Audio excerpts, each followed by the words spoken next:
Assalamualaikum warahmatullahi wabarakatuh. Waalaikumsalam warahmatullahi wabarakatuh. Bagaimana hukumnya membaca Al-Quran yang sedang ramai dibicarakan, yang dimaksudkan dalam langgam Jawa, ya? Sedangkan sikap mayoritas yang dasarnya tidak suka atau menolak, baik benar atau salah, sepertinya perlu mendapatkan perhatian dari ulama kita. Mohon diberikan bimbingan dan arahan dengan hujjah yang dapat dipertanggungjawabkan. Ya, jazakallahu khair, Allah jazakum khair insyaallah. Baik Bapak Ibu sekalian, barangkali pertanyaan pertama ini juga mewakili ya sebagian dari pertanyaan-pertanyaan yang mungkin akan disampaikan atau ditanyakan di berbagai tempat. Mari kita bedakan dulu dua hal yang terpisah ya. Karena pernyataan juga ada pernyataan di kalangan pejabat yang menyampaikan satu pendapat ya, bahwa qiraat dan langgam itu ya merupakan hal yang sifatnya ada tuntunan dalam agama dan memiliki nilai kreativitas ya. Qiraat dan langgam. Saya ingin garis bawahi dulu, kita mesti bedakan ada yang dimaksud dengan qiraat dan apa yang dimaksud dengan langgam. Ya. Jadi ada qiraat, ada langgam. Ya. Ada qiraat, ada langgam. Kasih banyak. Ada qiraat,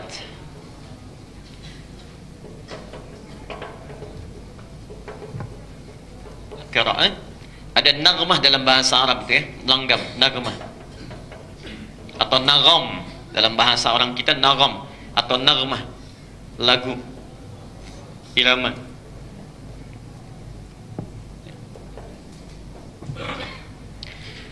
Dua hal ini antara qiraat dengan naghmah itu dua hal yang terpisah, tidak sama.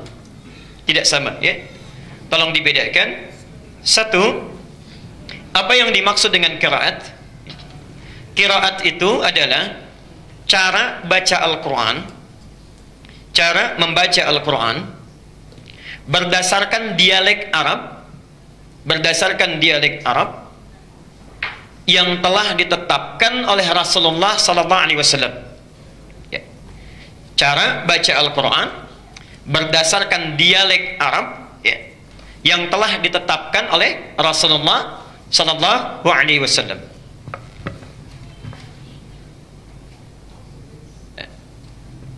Teruskan sebentar. Bapak Ibu sekalian, saya ingin berikan pengantar sebentar. Orang Arab seperti halnya kita, itu juga memiliki suku-suku, ya, daerah-daerah, ya, dengan komunitas yang berbeda, masing-masing umumnya memiliki dialek atau lahjah yang berbeda sebagai ciri khas karakter. Lahjah namanya. Lahjah, dialek.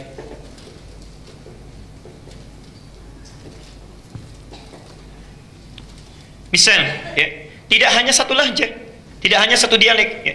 Misal saya berikan contoh, sampai sekarang kalau kita main ke wilayah Palestina, kemudian Lebanon, ya, sebagian Syria, atau sampai ke Mosul di Irak, ya, atau sebagian Afrika, itu ada suku Arab yang tidak bisa mengucapkan a, bisanya e. Ya. Kaifa haluk, kaifa halik. Madrasah, madrasah. Ada ya. Dari zaman Nabi bahkan zaman jahiliyah ada yang begitu. Tidak bisa mengucapkan a, bisanya e. Jadi kalau disebutkan a, e saja ya. Ini satu saya. Ada yang tidak bisa hum, bisanya him ya. Atau him mereka sebut hum ya. Bahkan ada yang nggak bisa him, bisanya himu. Ada itu ya. Jadi kalau disebutkan him, alaihim, mereka alaihimu ya. Ada yang satu suku nggak bisa alaihim, nggak bisa alaihimu, bisanya alaihum. Jadi kalau bilang alaihim pasti alaihum ya. Bisa. Ada yang tidak bisa menyebutkan sin, bisanya sod ya. Jadi kalau misalnya maaf disebutkan sin, sirat, mereka baca dengan sod, sirat ya. Bahkan ada yang tidak bisa sin, tidak bisa sod, bisanya pakai zai ya. Dia baca dengan zai, zirat ya. Masya Allah. Jadi macam-macam sukunya. Nah, dari sekian banyak dialek ini, secara umum dialek orang Arab itu terbagi pada 7 dialek. Secara umum.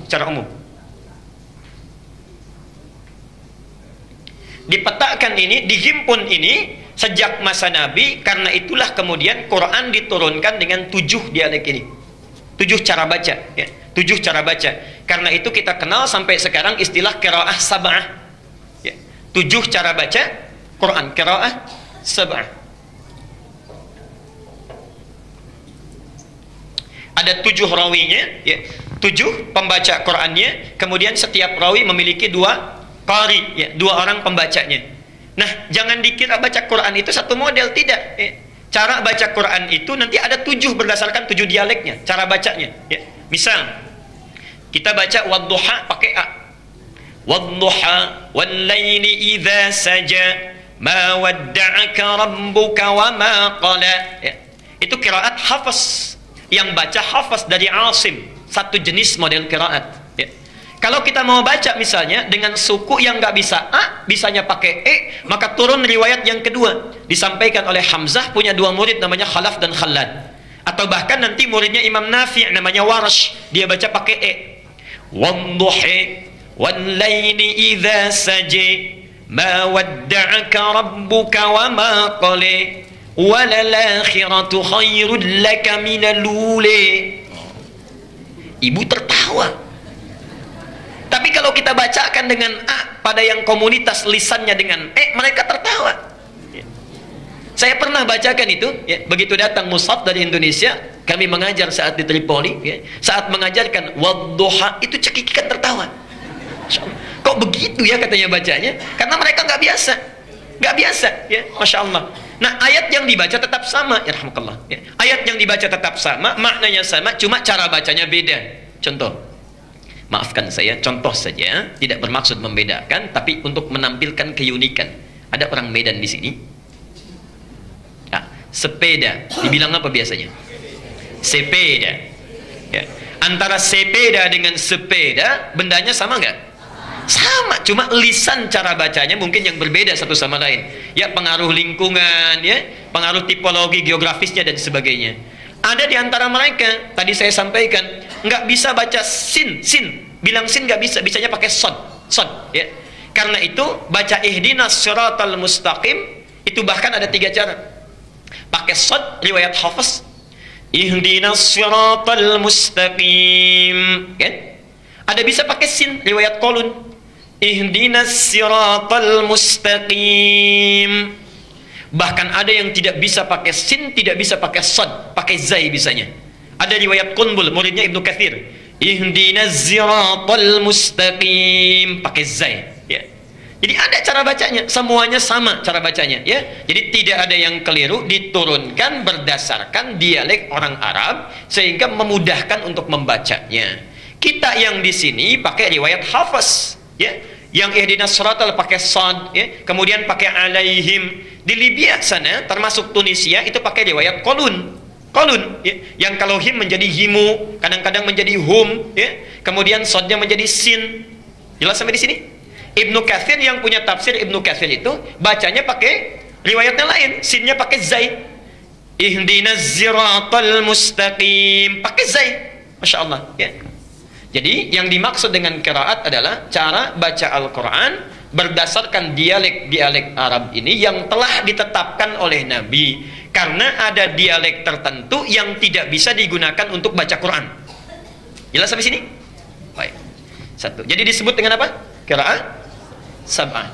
Ini sudah ada rumusnya dari ulama, ilmunya ada dalam ilmu qiraat, bukunya sudah dikarang, bahkan nazamnya sudah ada, Asy-Syatibiyah.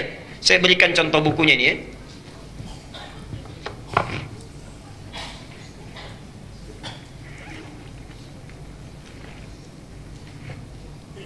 Ini, ya. Ini contoh bukunya. Yang qiraah sab'ah dari Al-Fatihah sampai dengan An-Nas, ya. Bagaimana cara bacanya? Nanti ada yang sama, ada yang beda cara bacanya. Misal bismillah sampai Ar-Rahmanir-Rahim itu sama. Maliki Yaumiddin bisa dibaca dengan 2 cara. Panjang Maliki yang kita baca, bisa pendek riwayat Qalun Maliki Yaumiddin. Boleh, ya. Ilmunya di sini. Kalau yang nggak bisa bahasa Arab, ada bahasa Indonesianya. Sudah diterjemahkan nazam Syatibiyah karangan Muhsin Ali, itu 2 jilid pengajar di PT IKI, warnanya hijau. Jilid pertama ada 378 halaman, jilid kedua 314 halaman, 2 jilid warna hijau, ya. Jadi kalau mau belajar ilmu qiraat silakan. Ini yang dasar. Kalau nanti sudah mahir ini tambah 3 yang masyhur. Yang 7 ini boleh dipakai dalam sholat, ya, boleh, ya. Tapi dipakai sesuai dengan keumuman lahjahnya. Kalau di Indonesia umumnya pakai Hafs, maka jangan coba-coba pakai yang lain. Bisa rame nanti, ya, bisa rame. Saya ngimamin misalnya kemudian pakai riwayat Warsh. Wadduha wal laili idza saja ma wadda'aka rabbuka wa ma qala. Ini kayaknya orang Betawi nih ustaznya nih. Betawi aja nggak gitu-gitu banget ya. Jamaah bisa bubar ya. Maka sesuaikan dengan lahjah yang terbiasa. Tapi mesti kita paham ini 7 bacaan dibaca dalam sholat. Ada lagi 3 riwayat yang kedua. Yang ini 7 disebut mutawatir, disepakati oleh ulama, boleh dibaca dan dipraktikkan dalam sholat. Yang 3 disebut dengan masyhur. Masyhur itu jumlahnya banyak yang meriwayatkan tapi tidak sampai ke mutawatir. Boleh dibaca dalam bacaan Quran tapi tidak boleh dibaca dalam sholat. Tambah yang 4 lagi namanya qiraah syadzah. Syadzah itu qiraah tafsir, bacaan tafsir. Nggak boleh dibaca dalam sholat, tidak boleh dibaca dalam Al-Quran, tapi boleh dimaknai dalam tafsir. Jadi jumlah keseluruhan itu ada 14 qiraat. 7 yang disepakati dibaca dalam sholat, 3 hanya baca Quran saja nggak dibaca dalam sholat, dan yang 4 itu qiraah tafsir. Jelas sampai sini? Itulah qiraat. Nah, dalam rangka membaca Quran, baik menggunakan 7 qiraat memilih salah satunya, semua diikat oleh satu hukum Al-Quran, warattilil Qur'ana tartila, mesti dibaca dengan tartil. Mau pakai riwayatnya Hafiz, mau pakai riwayatnya Warsh, Qalun atau Al-Bazzi atau yang lain sebagainya, semua bacaan itu mesti tartil. Tartil sesuai hukum bacaan. Jadi madnya nggak boleh beda. Ada mad arid disukun bisa 2, bisa 4, bisa 6 ya. Ada makhrajnya, ada sifatnya. Kalau mau baca lewat riwayat apapun, setiap yang baca mesti tartil. Dari tartil inilah muncul ilmu. Saya agak cepat. Bagaimana supaya bacaan Qurannya benar? Kata Quran mesti tartil ya. Supaya tartil muncul ilmu, namanya tajwid ya. Namanya apa? Tajwid ya. Jadi belajar Quran supaya tartil ini mesti belajar tajwid. Di tajwid itu dijelaskan sifatnya, dari mulai hukumnya, dari mulai hurufnya, makhrajnya, sifatnya dan sebagainya ya. Kita belajar di sana. Jadi kalau Bapak Ibu mau baca Quran mesti belajar apa dulu? Tajwid dulu ya. Bismillah. Saya teruskan. Nah, orang yang belajar ilmu tajwid, baca Qurannya benar ya, pasti dari setiap bacaannya itu akan melahirkan irama-irama yang khusus. Nggak mungkin nggak berirama, pasti ada iramanya. Pasti ada iramanya ya. Saya beri contoh misalnya ya. Kita Al-Fatihah saja, Al-Fatihah yang ringan, baik yang pakai bismillah dijaharkan atau disirkan. Bismillahirrahmanirrahim. Alhamdulillahi rabbil alamin. Ya. Baik, pasti ada iramanya. Panjangnya, pendeknya, mad tabi'i cuma 2 harakat ya. Panjangnya sekian, iramanya sekian. Mad arid disukun pilih bisa 2, bisa 4, bisa 6. Kalau 2 itu pendek namanya qiraah hadar yang cepat sesuai tajwid. Kalau menengah itu bisa 4 harakat. Kalau panjang tiwal sampai 6 harakat boleh. Alhamdulillahi rabbil alamin. 6 harakat. Ar-Rahmanir-Rahim. Misal ya. Boleh, pasti ada irama. Setiap yang baca Quran sesuai dengan tajwid akan melahirkan irama yang bermacam-macam sesuai dengan hukumnya. Yang paling luar biasa, perhatikan sini. Irama yang muncul saat baca qiraat ini, subhanallah, adalah irama yang sangat khusus yang memiliki karakter sesuai dengan pembacanya dan sesuai dengan latar belakangnya. Ini yang paling luar biasa. Jadi Anda akan menemukan satu-satunya bacaan yang dibaca dengan irama yang khusus, walaupun satu daerah itu cuma Quran. Cuma Quran. Contoh, orang Jawa dengan orang Palembang dengan orang Sunda lain kan kalau baca Quran? Baca Qurannya akan lain. Gak usah pakai lagu, akan muncul lagu dengan sendirinya. Kalau panjang pendeknya betul akan keluar. Orang tua dulu dengan yang sekarang itu akan lain. Orang Cina baca Quran dengan orang Jepang akan lain. Akan lain nadanya, tapi tajwidnya semua sama. Jangankan mereka, sama-sama orang Arab saja lagunya bisa beda, iramanya bisa lain. Alhamdulillahi rabbil alamin. Misal Alhamdulillahi rabbil alamin, sudah lain lagi. Antara Syekh Sudes dengan Mishair Rasid sudah lain.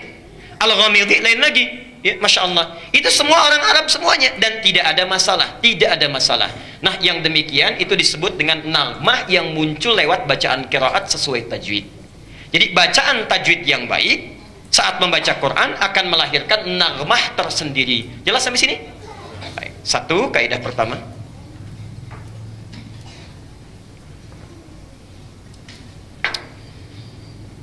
Kaidah kedua, kita teruskan dulu.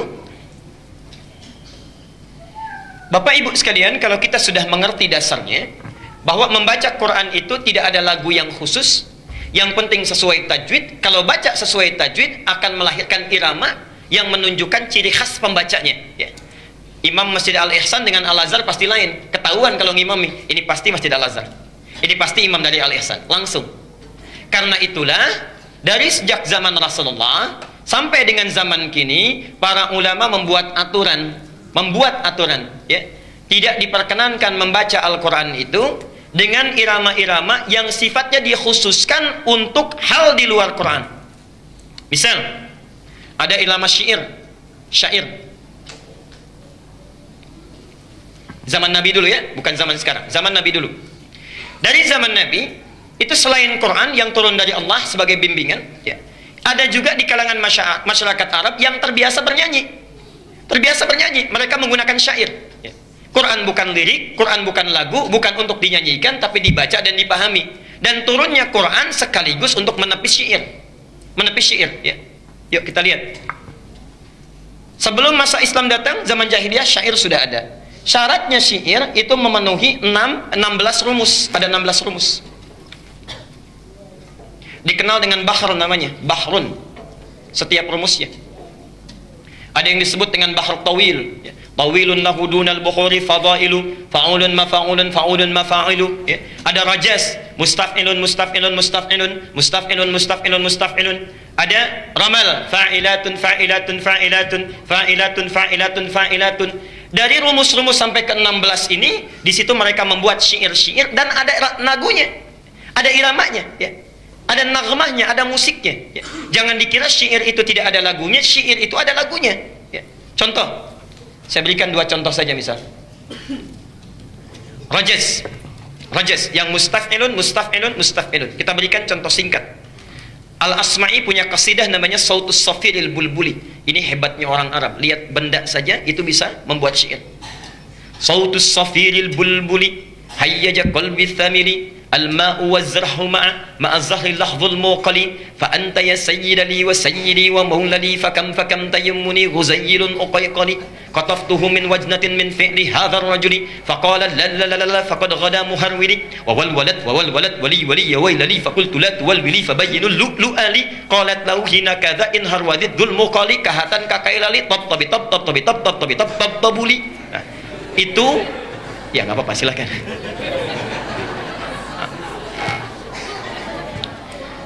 Itu yang mereka karang untuk menyanyikan supaya unta itu biasanya jalannya cepat, ya. Jadi kalau ingin unta kan kadang-kadang jalannya malas, ya, lambat. Nah, supaya unta jalannya cepat, dinyanyikan syair tadi pakai rojas itu. Jadi antaranya, ya. Misal kalau ingin mengangkat orang, ya, kemudian menyanjung-nyanjung itu pakai romal, ya. Pernah dengar kasidah ini? Ini dari syair. Tala'al badru alaina min thaniyatil wada'. Pernah dengar itu? Oke, pernah dengar? Baik. Kan ada ya lagunya, ya. Itu dari syair asalnya. Rumusnya romal, bah romal. Tala'al badru alaina. Itu romal, ada. Tapi sejak zaman Nabi sampai sekarang gak pernah orang baca Quran pakai rumus ini. Wadduha wallaili idza saja. Gak ada. Astagfirullah kalau ada yang baca, ya. Tidak ada yang baca karena bukan tempatnya, ya. Jadi zaman Nabi saja orang jahiliyah sudah paham, pemusik nggak pernah menggunakan not balok musiknya untuk menggunakan bacaan Quran karena memang lain, ya. Jadi mereka sudah punya rumus khusus, ilmu yang khusus. Kalau Anda jurusan bahasa Arab, ya, misalnya kuliah jurusan bahasa Arab, itu ada pelajarannya namanya ilmu arud, ya. Saya berikan contoh bukunya. Nah, ini kitabnya, ya. Ini kitabnya ilmu arud, ya. Ada di sini semua cara bikin syair, ya. Yang Anda belajar bahasa Arab di pesantren-pesantren alfiyah itu kan dari sini rumusnya, ya. Rumus Rajaz Ibnu Malik itu membuat 1000 syair untuk mempermudah belajar bahasa Arab. 1000 bait itu disebut dengan nazam namanya. Kalamuna lafdhun mufidun kastaqim wasmun wa fi'lun thumma harfunil kalim wahiduhu kalimatun wal qawlu am wa kalimatun biha kalamun qad yu'am bil jarri wat tanwini wan nida wa al wa musnadin lil ismi tamyizun hasal bi tafa'alti fa'altu atat wa ya if'ali wa nun iqbalanna fi'lun yanjali. Ada semua, ya. Kalau orang pesantren pasti belajar itu untuk belajar nahwu dan sarafnya. Jadi ada di sini. Jadi dari dulu pun zaman Nabi sudah ada rumus-rumus untuk membuat nyanyian, tapi tidak pernah dipakai melagukan Quran. Karena itulah sepakat para ulama, perhatikan, lagu-lagu yang sekiranya dikhususkan nagmah atau langgam dalam bahasa kita, yang dikhususkan diketahui menjadi ciri khas musik tertentu, dipergunakan pada hal tertentu, maka tidak boleh diperkenankan untuk dijadikan bacaan Quran. Karena itulah di awal abad ke-20 para ulama ahli qiraat berkumpul memilih jenis-jenis nagmah untuk dipelajari yang tidak pernah digunakan pada musik. Muncullah pertama kali alirannya di Mekah, disebut dengan aliran Makawi atau Makki. Makki atau Makawi, Masya Allah. Ada jenis nagmahnya, ya. Misal kita pernah dengar misalnya ada nada-nada Hijaz, ya, Nahawan, ya, dalam baca Quran. Dalam baca Quran ada Hijaz, ada Nahawan dan sebagainya, ya. Itu asalnya dari Mekah, awal abad ke-20. Disempurnakan di Mesir. Munculnya para qari terkenal, Syekh Abdul Basit Abdul Somad, Syekh Husairi, lalu membuat rumus-rumus yang singkat, ada disebut bayati. Dibagi lagi ada bayati koror, ya. Kemudian misalnya ada bayati apa lagi yang pernah didengar? Bayati asli, bayati koror, ya. Ada kemudian soba, ada kemudian Hijaz, ada kemudian Nahawan, macam-macam. Dan di kita kemudian dipopulerkan di awal abad ke-20. Yang ikut aliran Makawi misalnya ada Syekh Sya'rani, ya. Kiai Haji Arwani, itu ada, ya. Yang ikut aliran Misri, aliran Mesir, ya. Ada Syekh Muhammad Mukti Ali, Syekh Basori Alwi, itu ada, ya. Sampai dengan sekarang dipelajari dan melahirkan kori-kori internasional seperti Muammar, ZA dan sebagainya. Itu dari sini asalnya, ya. Dan tidak pernah mengambil dari nagom-nagom yang dikhususkan untuk musik atau hal tertentu. Jelas sampai di sini? Nah, jadi kalau ada pertanyaan bagaimana hukumnya melakukan Quran dengan langgam-langgam khas musik, maka hukumnya tidak diperkenankan. Itu pandangan saya, tidak diperkenankan. Apalagi membawa hukum tajwid kepada lagu, itu sudah salah total, ya.